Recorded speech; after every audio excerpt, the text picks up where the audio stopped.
Cena, um novo olhar sobre o esporte. Olá, amigos da PUC TV. Sou Luiz Bercó, estou aqui para mais uma vez levar a todos vocês que nos honram com a companhia as melhores informações do nosso Esportes em Cena e tudo que diz respeito ao esporte. Quando a gente fala tudo, é muita coisa que abrange as modalidades esportivas. Porque esporte, como nós sabemos, não é só chutar a bola, não é só nadar, não é só correr, e o paradesporto também da mesma forma. Mas é a arbitragem, é a iniciação esportiva, é a administração esportiva, não é, é o direito esportivo, a medicina esportiva, diversos segmentos da medicina. E hoje nós vamos falar sobre iniciação esportiva, sobre arbitragem, de uma maneira geral. Vai dar uma rápida passada aqui, apresentando a todos vocês um profissional da mais alta qualidade, da mais alta estirpe, vamos chamar assim, que é o professor Carlos Valentim, que é um orgulho, que veio de São Paulo para Goiás e desde então passou a ser um orgulho de todos nós goianos, como árbitro, como professor, como ser humano, como todas as qualidades que uma pessoa precisa ter para ser respeitada e dignificada pela sociedade. Eu, com muito prazer, recebo aqui hoje, pela PUC TV, o nosso Esportes em Cena, Carlos Valentim, o melhor árbitro de basquete que nós já tivemos aqui no estado de Goiás. Carlos Valentim, um homem que está acima de qualquer tipo de comentário. Mas eu comento, fico à vontade, porque eu acho que a gente acaba tendo alguma liberdadezinha pela amizade antiga, né, Carlinhos? Com certeza, eu agradeço o convite, boa tarde a todos, a você principalmente, que é colega de iniciação esportiva lá da Fundação Estadual de Esportes. Saudosa Fundação. Saudosa Fundação Estadual de Esportes. Tivemos juntos no trabalho de iniciação esportiva e eu saí muito para o interior, também trabalhava, você também ficou. E fui também depois um pouco para a área de arbitragem, que por gostar dessa parte. Fizemos algumas coisas, logicamente que não atinge tudo que se quer, que se busca, mas como servidor público, eu acho que eu me coloco sempre assim, eu não fui funcionário público, eu fui servidor público. Exatamente. Carlinhos, vamos falar rapidamente aqui, uma apresentação breve sua, seu vínculo com o esporte, você veio do interior de São Paulo, de Catanduva para Goiânia, de olho na Zefego? Eu terminei meu curso na Zefego, eu comecei meu curso em Tupã, no estado de São Paulo. Tupã, no estado de São Paulo, e em 71, e aí em 72 eu não tinha condição de pagar, porque a escola era particular, e uns colegas já tinham vindo para cá, para Goiás, e eu e mais um outro amigo encaramos. Nós saímos uma segunda-feira, às 7 horas da manhã, de Tupã, 900 quilômetros, 7 caronas de caminhão, para chegar meio-dia em frente a Zefego, para pedir atestado de vaga para, na época, a diretora Maria Helena Pinheiro. Maria Helena Pinheiro. Isso. E aí, conversando com ela, ela deu o atestado, aí voltamos para São Paulo, fui lá para Tupã novamente mostrar o atestado de vaga, para conseguir a transferência para Goiás. Então, eu, em 1972, eu vim para Zefego e estou aqui até hoje e pretendo ficar o tempo todo da minha vida aqui, porque para Catanduva eu não volto mais. A família está aqui, né? Está tudo aqui. Constituiu família, amizades. Isso. E o trabalho que foi feito aqui, acho que não tem condição de voltar mais para... A idade também já está lá... Sem falar a idade, viu? Chegando lá na frente, alguém tem que falar. Alguém tem que falar, né? Lógico, para quê, né? O Ju, quando eu falo o Ju. O Ju foi um puta de um camarada de trabalho. Foi, a vida inteira, né? Então... Aliás, deixando aqui a nossa solidariedade com a família, né? Pela perda, você falou em Ju. Carlos Vieira Serra Dourada. Carlos Vieira Serra Dourada, que faleceu já há algum tempo. O filho também é o Serrinha. Serrinha. Aliás, nós temos alguns falecidos e outro Carlos Baroni Neto. Carlos também. Acho que deve chegar para mim, tá chegando, né? Carlos, né? 3 Carlos, hein? E a Ieda, né? A dona Ieda, que faleceu agora também, a esposa do Ju, que foi um ícone do voleibol goiano, lá nos idos do Jockey Clube, foi companheiro da minha mãe. Ah, é? Você vê que coisa, né? E o Ju foi companheiro do meu pai, né? Quer dizer, era todo mundo amigo naquela época, né?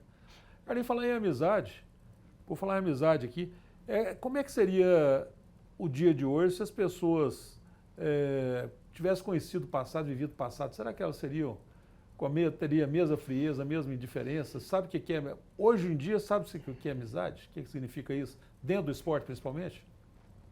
Eu acho que tem um elemento nesse meio termo aí, meio caminho, que é o celular. E a gente não convive mais tanto... substituiu a bola? Eu acho que muito. Muito. Eu sempre escuto, eu fiquei na quadra o tempo inteiro. Minha vida foi quadra. Isso. E venho dizendo há algum tempo atrás aí já, que eu gostaria de concorrer contra o celular numa quadra. Por quê? Porque eu acho que o celular ele faz as coisas que atrai e a criança gosta disso. E seja atraído para assistir. Antigamente a criança gostava de tomar banho na rua, né? De tomar banho de chuva, banho de enxurrada, jogar bola embaixo de chuva. Isso. Agora, quando você vai para uma quadra e que se dedica a passar a fundamentação daquilo que você está propondo, num primeiro momento, às vezes parece chato, ruim, porque é difícil, principalmente a nossa modalidade de basquetebol. Que não aprende sozinho, né? Isso, não tem jeito. Basquetebol, se não falar em fundamento e fazer essas correções. Então, eu vejo assim, é muito difícil. Então, você tem que fazer alguma coisa que atraia tanto quanto ou mais do que o celular. Então, a vida me deu essa condição de ir trabalhando, de ser exigente no trabalho, mas por ter conseguido resultados, foi servindo de espelho para as gerações que foram passando comigo. Então eu vou, assim, me colocar, eu fui para a cidade de Silvânia, eu comecei no Colégio Geraldo Magela aqui. Você começou... como professor de Educação Física no Colégio Geraldo Magela. No final, você formou na ZFEG em que ano? Em 73. 73. Eu tinha já estagiário. Já tinha estágio. Isso, estava fazendo estágio. Aí foi contratado pelo Geraldo Magela. O Aladir José de Lima. Aladir José de Lima. Ele... Professor Aladir. Isso, professor Aladir, que tem uma saudade muito grande do camarada. Ele que me colocou nessa parte da educação física, eu precisava trabalhar, dormia no chão, essas coisas, coisa de lá de trás. Coisa da época, né? Isso. E aí fui para o Colégio Geraldo Magela, fiquei um tempo, depois começou a surgir a parceria Estado-Município para formar as iniciações esportivas, com a Fundação Estadual de Esportes. E na época eu tinha amizade lá com o Carrijo, o Baroni, que é... Pessoal da Fundação. Da Fundação. E uma das primeiras cidades a montar esse trabalho foi Silvânia, através do prefeito lá da época, José Denis. E aí me pediram para mim ir para lá para ver se dava certo. E aí fui ser testado se valia a pena o trabalho ou não. E eu me dediquei e nunca mais parei de ser nesse ritmo, de fazer.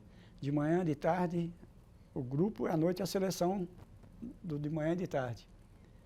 E aí aquelas festivais que a gente tinha de final de ano ou meio de ano. Sensacionais. Era 2 por ano, né? Era meio de ano e para mostrar maravilha. O trabalho. A gente inclusive trabalhava em função de mostrar aquele trabalho para ver se estava dando certo. Para ser avaliado. Isso. Então eu de Silvânia fiquei... Só que avaliado por quem era do esporte, né?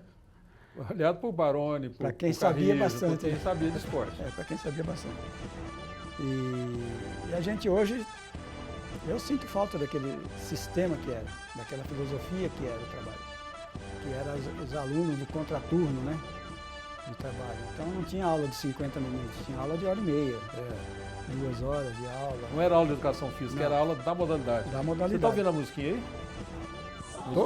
Tem uma musiquinha bonita. É bonitinha, sabe o que significa essa musiquinha, né? Não. É uma paradinha. A musiquinha hoje dá uma paradinha. Então parando. Vamos voltar aqui no segundo bloco.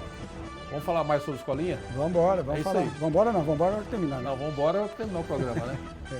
Logo estaremos de volta, vamos fazer um breakzinho. E com o professor Carlos Valentim, para nós pegarmos essa aula aqui sobre a história. Vamos falar da história mesmo, porque ali começaram a escolinha de iniciação esportiva, né? Foi um deles, né? Vamos falar que foi por ali. Um deles. Começou ali mesmo, naquele período, estado, com a visão muito grande que tinha o pessoal da época. Logo estaremos de volta.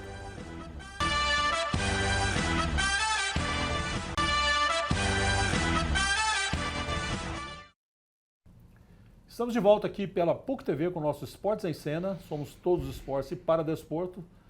E hoje nós estamos recebendo aqui, tendo a honra de receber um dos ícones da iniciação esportiva e da arbitragem de basquete. Para mim, o melhor árbitro de basquete que nós tivemos em todos os tempos.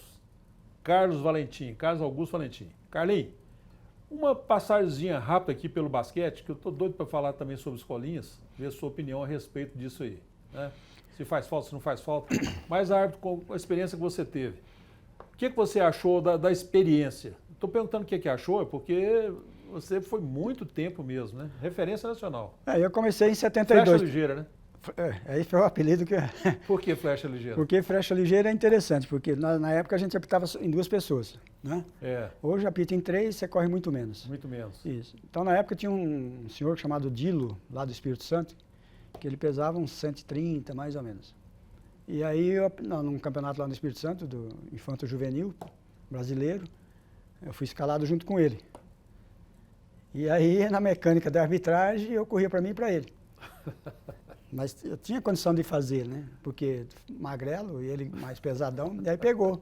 Dundum e flecha ligeira, através do... Dundum e flecha ligeira. Era um gibizinho, né? Que tinha o desenho, né? O desenho. O Benedito Bispo, um puta Bispo de um era ar também. Baita de um homem. E com pessoa também, né? Muito, muito legal. Aí botou esse apelido Bispo e pegou. e Hélio dos Anjos. Tinha o Tavares também. Tavares, Manuel Tavares, o de São Paulo lá. De São Paulo tinha o Vigueto, né? O Vigueto já era mais antigo. Tinha vários. Rigueto, tinha, não Vigueto, Rigueto. Rigueto. Tinha o... Marlúcio, lá de Pernambuco, que era surdo. Muitos árbitros bons, né? Surdo e mudo. O Surubim de Minas Gerais. Era uma turma fantástica, assim, de É interessante, já vai mudando a conversa. Quando a gente entrava para jogar, naquela época eu jogava, né, e convivia com esses árbitros, eles sempre apitando. O respeito que a gente tinha pela arbitragem, todos nós tínhamos, todos. A gente já entrava, tanto eu que eu tinha 20 para 21 anos, e o time do Vila já, um baita de um time que tinha 5 jogadores da seleção brasileira. Que massa. Que massa. Os caras olhavam, quem vai pitar hoje é o fulano, cuidado, hein? Não vai, você já foi, não. Quer dizer, o respeito ele é mútuo, né? O árbitro também, ele respeita os jogadores, né? Eu tive, assim, acho que eu fui até bem sucedido, porque eu nunca me impuseram a mão, certo? O que é muito difícil dentro daquele período das competições, o universitário, o sistema sistema de competição entre seleções de estado, de clubes, era muito agressivo. Mas eu, felizmente, agora, usando também psicologia, inteligência, vivência da coisa, aprendendo com isso, não ir agressivo também contra a arbitragem, sabendo conversar. E a convivência com esses árbitros do Rio de Janeiro, que eu acho que é também... Mais experientes, né? Muito experiente e ajudou muito no trabalho. E aqui em Goiás... A Fini, que era do São Paulo, queria lembrar o nome do Afini. A Fini hoje está em Pernambuco. Ele está ainda na... A Fini? O Zé de Oliveira, que eu queria lembrar. Zé de Oliveira, ixi. Que tinha uma dificuldade na perna, mas apitava pra caramba. O Surubim me marca bem porque ele apitava só com apito, ele apitava e jogava o apito dentro da boca. Era um apitinho pequenininho, balila. E eu falei, sumiu o apito, porque a gente sempre com correntinha, com cordinha, dele sumia de barra da boca. E o tipo de atitude, isso aí foi me marcando também, vai ajudando a gente, vai convivendo. E uma coisa muito boa daquele período que eu não sei se tem hoje. Um ajudava o outro. Um ajudava o outro. E apitar só em dentro 2. da Copa precisava fora também? Fora eu tive algumas situações com 2 gaúchos. O Mabilde, menos. Fernando Mabilde. Isso, e o Renato Marsiglia, que depois foi pro futebol. Futebol, apitou, né, coisa. Mas o sistema deles, eu não tinha esse jeito, não conseguia. Era deles se enturmarem com a direção da confederação para ir apitar outras competições. Politicamente, isso. Eles agiam bem. E como arbitragem tinha nome, né? Eu me considero assim, acho que eu passei pelo período de lá, da coisa. Tem reclamações, mas encontro com muita gente que jogou daquela época que elogia, não precisa elogiar. A respeitar já estava legal. Se ficar quieto já está respeitando. Já estava bastante coisa. Porque para pegar Doinha, para pegar Filipão, para pegar Jomar. Canhane, Luiz Canhane. Ronald. O Ronald depois ele acalmou porque ele foi apitar também, né? O Ronald depois virou árbitro. Ficou um pouco de tempo. Ele viu como é que é, né? Aí ele sentiu na pele. Porque era difícil. Um que acho que sacanearam demais com ele foi o Zé Arthur, né? Zé Arthur. Ele apitou muito tempo e bem. Só que um dia deu um azar, jogaram um ovo lá no Rio Vermelho, pegou nas costas dele. Ele estava na quadra, ele foi embora, eu fui junto com ele e acabou o jogo. Nós fomos embora. Jogaram, xingaram, falaram.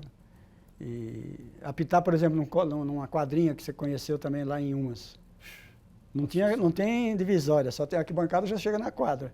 E você está lá dentro apitando. A bola só ia fora quando pegar na torcida. Pegar quase na torcida, exatamente, quase isso mesmo. Então é muito difícil a arbitragem de basquete. Porque pouca gente entende toda a parte da regra. Não é culpa deles. E por ser um jogo rápido, a paixão aumenta. Agora o futebol, o cara está lá na arquibancada, está lá não sei aonde, mas o basquete está colado com a gente. Está muito perto. Colado com a gente. É isso aí. Carlinhos,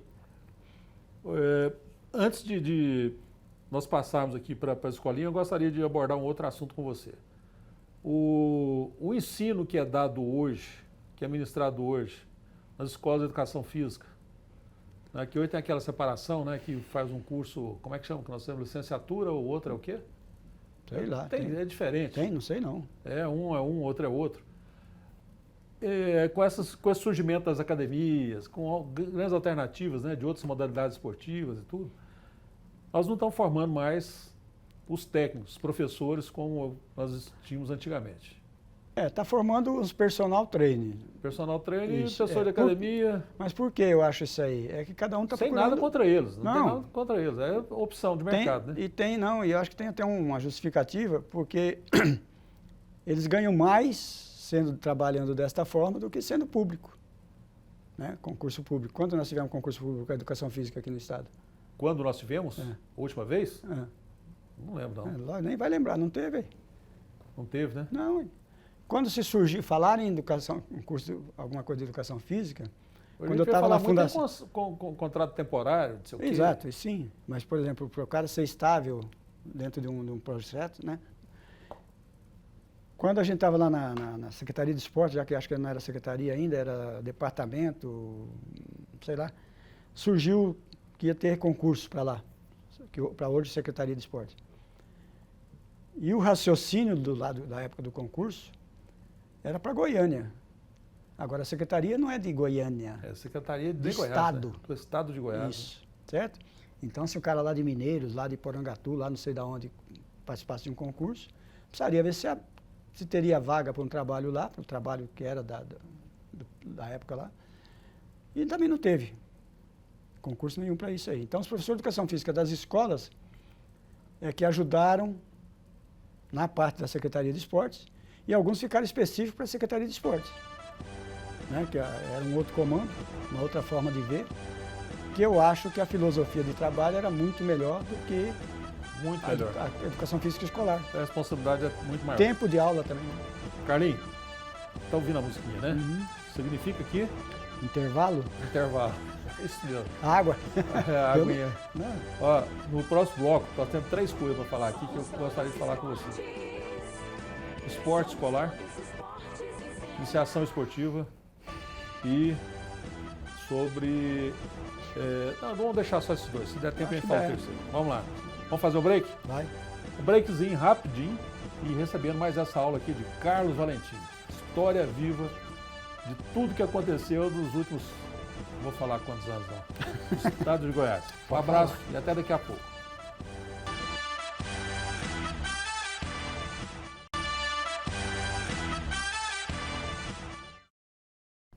Estamos de volta aqui com o nosso Esportes em Cena pela PUC TV. Carlinhos, jogos abertos do estado de Goiás, né? As modalidades que integram os jogos abertos hoje, elas são suficientes? Os jogos abertos são realizados aí todo ano, de uma maneira que deveria ser feito? O que você, pela sua experiência? Vamos colocar do começo, como eu vi, com o regulamento que foi criado em 2004, me parece. É o primeiro regulamento. Foi uma cópia, ou um parâmetro, com os Jogos Abertos de São Paulo. Lá tem regional e estadual. E aqui eu acho que até que foi feito melhor, foi feito a micro, que era para dividir mais, a regional e a estadual. Então o Carrijo e o Mário, e mais um pessoal lá da secretaria da época, vou falar secretaria porque eu não lembro lá, na fundação também na época, acho que os Jogos Abertos, né? E foi dividido o estado em 16 micro-regionais, 8 regionais e a fase estadual. Para quê? Para que fosse havendo as classificações e ter a fase estadual de quem fosse chegando até lá. nessas divisões de micro, regional e estadual, todas as cidades, todas as micros regionais, há cidades que comportam as modalidades que haviam até então, que eram as 4 de quadra, mais o atletismo e a natação, e algumas delas o trabalho. Você acha que a quantidade de modalidades hoje, por exemplo, de pouco tempo para cá, né? Algumas foram excluídas, a gente sabe mais ou menos como é que funciona. E essas modalidades hoje, elas poderiam ser acrescidas? Tem capacidade para isso? Sim, haveria. Na época foi assim, às vezes, vamos por basquete, vôlei, handebol, basquete, vôlei e só. Aí o handebol queria entrar. Eles faziam uma apresentação, mostrava porque que valia a pena, no ano seguinte já entrava, como é a situação de São Paulo. Até onde eu sabia o regulamento de lá. Lá, com 2 anos de antecedência, há uma reunião, há um congresso, para a cidade, que daí 2 anos, vai ser sede tal, certo?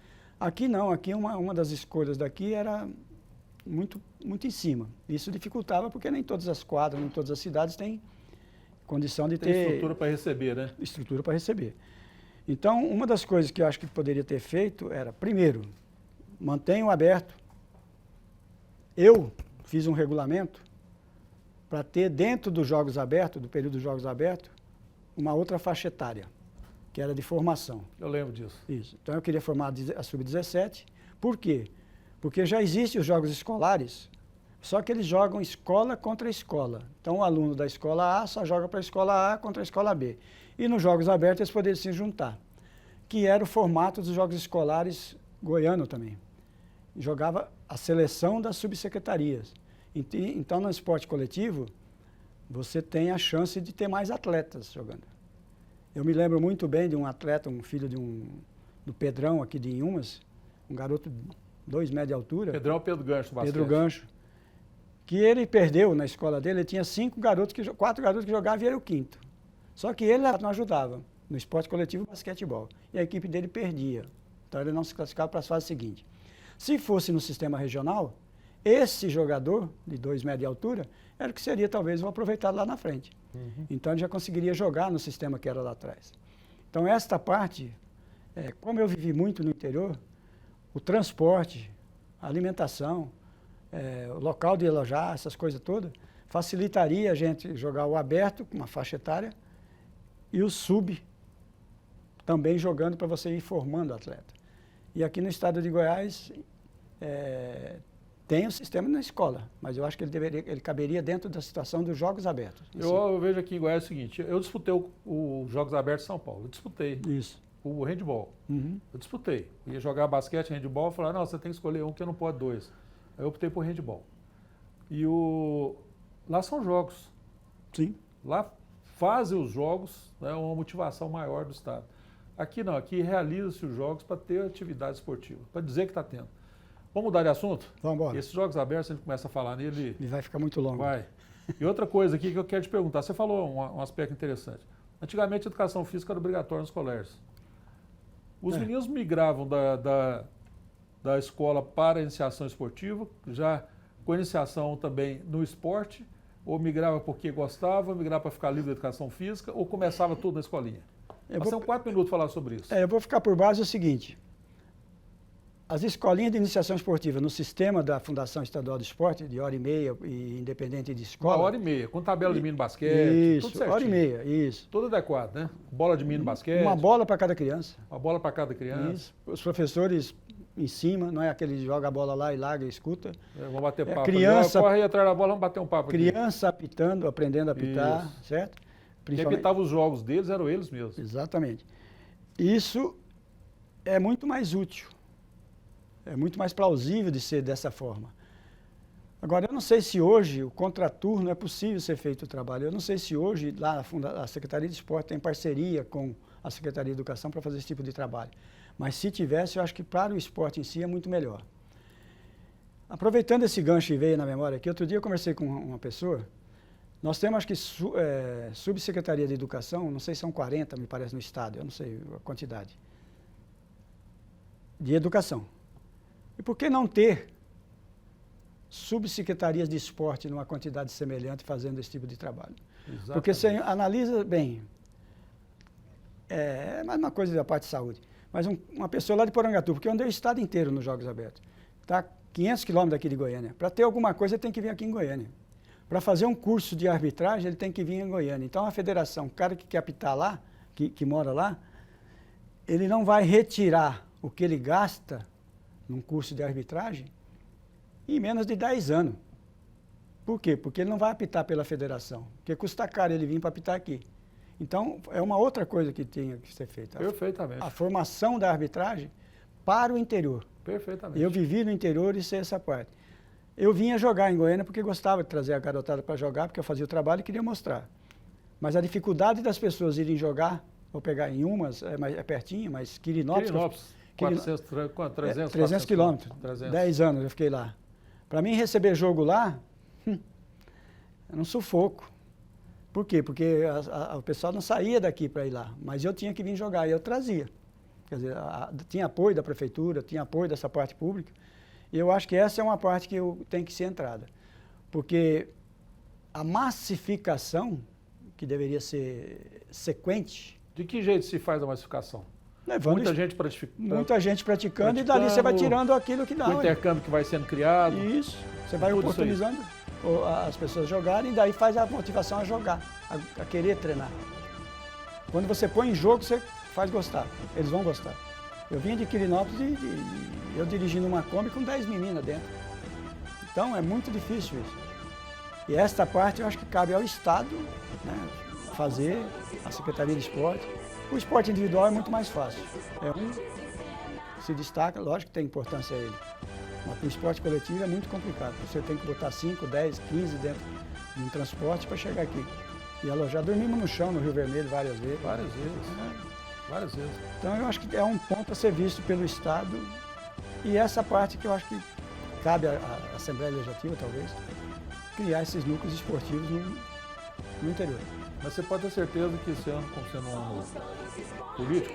Então, mas ele não pode ser só de ano, né? Ele tem que ser uma coisa que seja... Não, mas, por exemplo, ele tem que ser uma situação... Se fosse ano em ano seria bom, mas de 2 em 2 anos. Não, mas de lei, uma situação de lei, como Secretaria de Educação... Eu entendi. Secretaria de Esporte. Eu entendi, mas não é de ano em ano, não, é de 2 em 2 anos, é pior ainda. É isso aí. Carlinhos, tá ouvindo a musiquinha, né?